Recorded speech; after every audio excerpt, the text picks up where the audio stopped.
चलो थोड़ा हंस लेते हैं। देखो दोस्तों, एक पति पत्नी बड़ा ही हसीन संसार शादी की 14वीं सालगिरह मनाते हैं। एक बेटा भी है उनका। बड़ी धूमधाम से मनाते हैं, सारे दोस्तों को बुलाते हैं।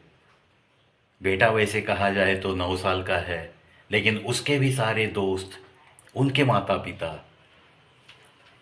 बहुत भारी भीड़ रहती है उस घर में। एक रंगीन शाम, केक, सबके साथ खाना, हल्ला गुल्ला, गीत, एक दूजे के साथ गप्पे मारना। सारी सहेलियां भी इकट्ठा होती है। इस पति महाशय के एक 5-7 मित्र वो भी आते हैं।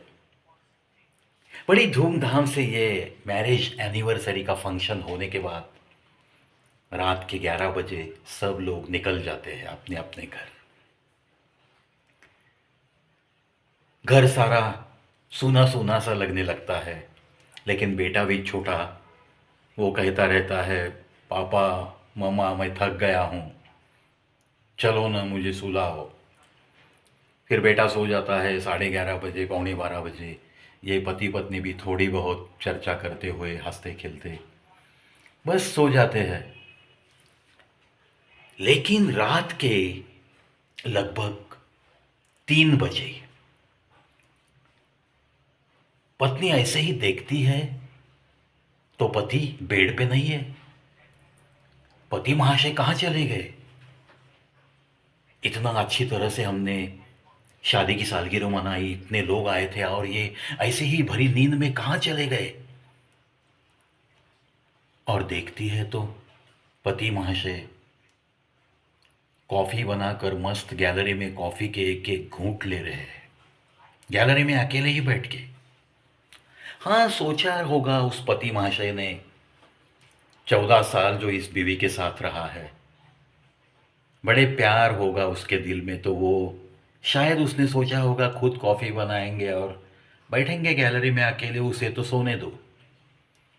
लेकिन पत्नी बड़ी हड़बड़ाहट के साथ उठ के गैलरी तक जाती है और पति को देखती है वो कॉफ़ी के घूंट ले रहा है।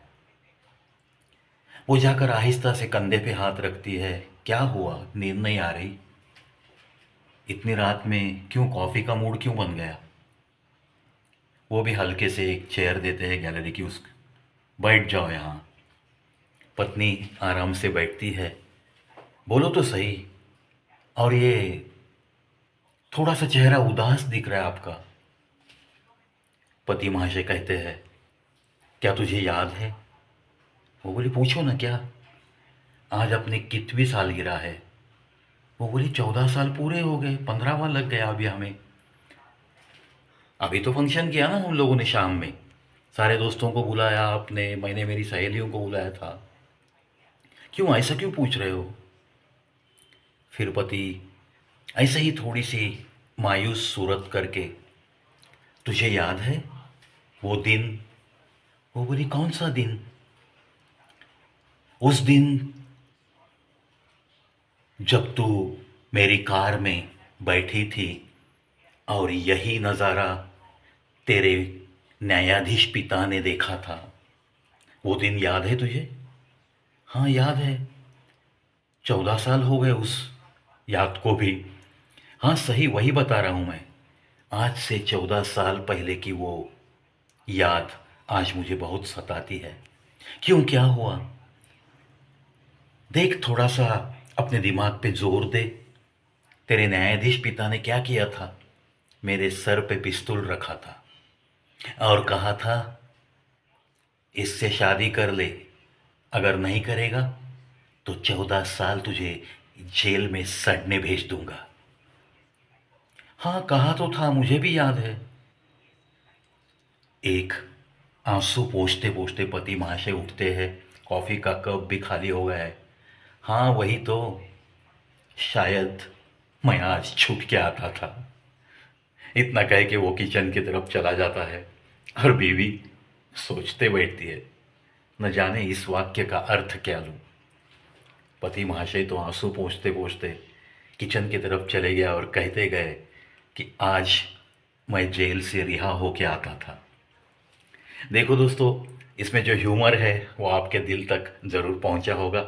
ऐसे ही छोटी छोटी बातों में से कुछ जोक्स होते हैं, वो याद रखता हूँ और आपके दिल तक पहुँचाने की कोशिश भी करता हूँ। जब भी कोई महफिल में बैठते हैं तो ऐसे बारीक बारीक जोक्स भी मैं बताते रहता हूँ और कुछ दोस्तों को ये बातें भी बड़ी अच्छी लगती है। ऐसे ही एक डॉक्टर के पास एक पेशेंट आया और डॉक्टर ने अपने अपने स्टाइल में उसका हाइट ली, वज़न किया, एक फॉर्म भर के लिया और पूछा उसे, चलो क्या होता है? वो बोला, नहीं सर, थोड़ा सा बीपी फ्लक्चुएट होता है, बीपी चेक करना है, पता नहीं सर में भी थोड़ा दर्द होता है। कोई बात नहीं, लेट जाओ। वो लेट गए और बीपी वगैरह चेक किया। कहने लगे थोड़ा सा बीपी हाई है लेकिन इतना टैबलेट वगैरह लेने की कोई ज़रूरत नहीं। और उसके मोटापे की तरफ डॉक्टर देखते रहे तो वो हंसने लगा। हाँ डॉक्टर, यही भी मैं पूछने वाला था कि ये मेरा जो पेट जो बढ़ गया है वो कम दिखे, इसके लिए कुछ रेमेडी है क्या आपके पास? हाँ, इसमें क्या बड़ी बात है? डॉक्टर कहने लगे, इसमें क्या बड़ी बात है? जब भी आप आपकी तस्वीर निकालोगे, बस सीने से कैमरा हटना नहीं चाहिए। सीने के नीचे कैमरा आ गया तो ये पेट दिखेगा। इसीलिए कैमरा सिर्फ सीने तक रखिए और फोटो, तस्वीरें, वीडियोस जो निकालना है वो निकालिए, पेट नहीं दिखेगा। इसके सिवा तो मेरे पास कोई रेमेडी नहीं है। ऐसा कहते हुए डॉक्टर ने उस पेशेंट को थोड़ा सा हंसाया और बाद में बताया, थोड़ा सा वॉकिंग वगैरह, एक्सरसाइज वगैरह करते रहो।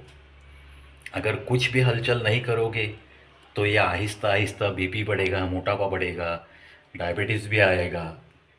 बहुत सारे मेहमान आपके तन बदन में घुस सकते हैं। थोड़ा सा खुद का ख्याल रखो। फ़िलहाल तो इतना कुछ टैबलेट्स वगैरह मैं प्रिस्क्राइब नहीं करूँगा, कोई ज़रूरत नहीं है। आप मेरी तरफ आए इसके लिए धन्यवाद। इतना कह के वो पेशेंट को मुस्कुरा कर विदा कर दिया। डॉक्टर और पेशेंट में ऐसी बातें, बहुत सारी बातें होते रहती है। आज का एक हसीन किस्सा है दोस्तों। कहीं से एक न्यूज़ आ गई और सारी लड़कियों में, सारे बीवियों में बस शोर मचने लगा, गुफ्तगू होने लगी, बस उसी विषय पे चर्चा। क्या विषय था? आपको तो पता है, महंगाई तो इतनी बढ़ती चली जा रही है। सोने का भाव तो 1 लाख के ऊपर चला गया और ऐसे में एक न्यूज़ आई कि रणवीर सिंह ने दीपिका पादुकोण जी को 20 लाख का मंगलसूत्र बनाया। तो एक बीवी, बहुत ही शौकीन, ये हीरो हीरोइन गॉसिपिंग, घर चली आई सहेलियों के साथ बातें वगैरह करते हुए और रात में पति महाशय के गले में पड़ के बोली, देखो ना, वो रणवीर ने दीपिका को 20 लाख का मंगलसूत्र बनाया, तुम भी ले लो ना मेरे लिए, आखिर तुम भी तो मेरे रणवीर हो। इतने प्यार से बीवी बोल रही है तो पति महाशय एकदम चौंक गए और सावध हो गए कि कहीं मैं कमिटमेंट दे ना बैठूं, जो कुछ है वो सब बेचकर इसको मंगलसूत्र लाना पड़ेगा।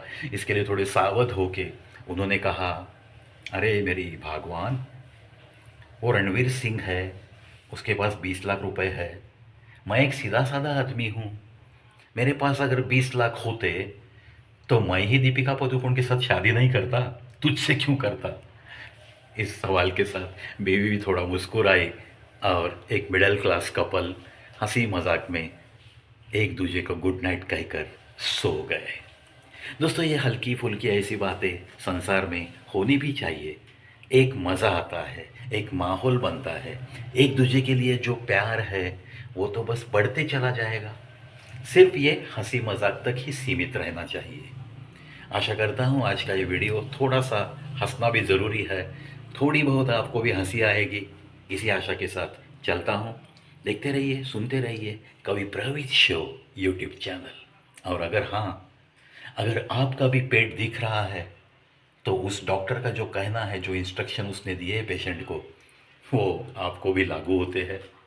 इसीलिए ये कैमरा जो है वो चेस्ट तक ही सीमित रखो, नीचे मत लाओ। चलो फॉलो करते हैं। और जो डॉक्टर ने आगे भी कहा है, थोड़ी बहुत अपने तन बदन की हलचल करते रहो, वरना एक एक मेहमान तन बदन में घुस सकते हैं, बीपी आ सकता है, डायबिटीज़ आ सकता है। इन बातों को भी हम ध्यान ज़रूर देंगे और थोड़ी सी हलचल अपने तन बदन की करते रहेंगे।